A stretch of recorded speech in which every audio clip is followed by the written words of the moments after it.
एक दिन उस्ताद करीम, जो फलसफे फिलॉसफी के उस्ताद थे, अपने चंद तालिब ए इल्म के साथ शहर के सब्जी मंडी मान के पास घूम रहे थे।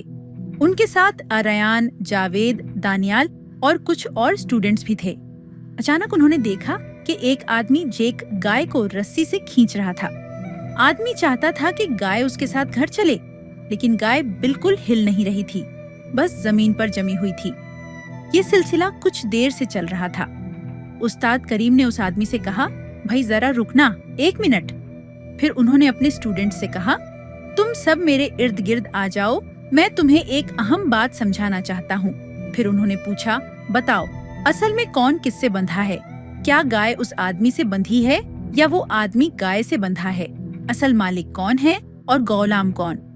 जावेद खान बोला, सर ये तो साफ बात है, आदमी मालिक है, उसके हाथ में रस्सी है, गाय बंधी हुई है, जहाँ वो ले जाए गाय को जाना पड़ता है, मतलब आदमी मालिक और गाय गौलाम।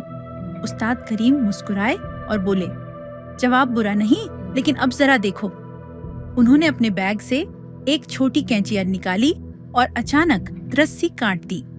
जैसे ही रस्सी कटी, गाय भाग गई और मल आदमी उसके पीछे दौड़ पड़ा। उस्ताद करीम ने मुस्कुराते हुए कहा, अब देखो असल में कौन बंधा था।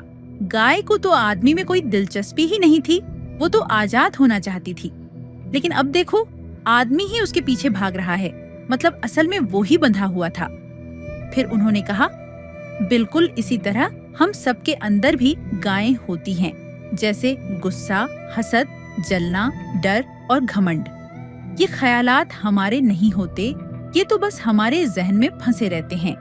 हम समझते हैं कि हम इन पर काबू रखते हैं, लेकिन असल में ये हम पर काबू रखते हैं। हम इन्हें सालों तक अपने साथ लेकर चलते हैं, दिल और दिमाग दोनों को भर देते हैं, छोड़ना नहीं चाहते।